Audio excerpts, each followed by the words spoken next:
అయితే ఇప్పుడు ఈ టూరిజం తీసుకున్నారు అనుకోండి. టూరిజంతో పాటు హోటల్ మేనేజ్మెంట్ కోర్స్ చేయాల్సి ఉంటుందా?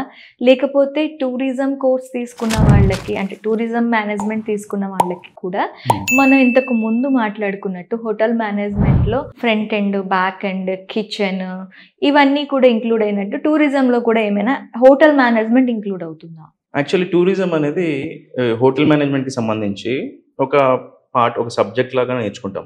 Okay. Okay. When it comes to masters వచ్చినప్పుడు మనం స్పెషలైజేషన్ తీసుకోవచ్చు. హుహు. Masters in travel and tourism గాని, మాస్టర్స్ ఇన్ టూరిజం గాని తీసుకోవచ్చు. ఓకే. ఎంబీఏ ఇన్ టూరిజం ఉంటుంది జనరల్‌గా.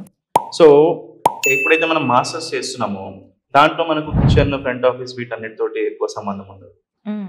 When it comes to graduation ఈ బీహెచ్ఎంసీటీ, బీసీటీసీఏ లేదా బీఎస్సీ ఏవైతే చేస్తున్నామో, అక్కడ స్పెషల్లీ మనం ఈ పర్టిక్యులర్ డిపార్ట్మెంట్స్ గురించి నేర్చుకొని దెన్ హైయర్ స్టడీస్ కోసం మనం టూరిజంలోకి వెళ్ళొచ్చనమాట. ఓకే.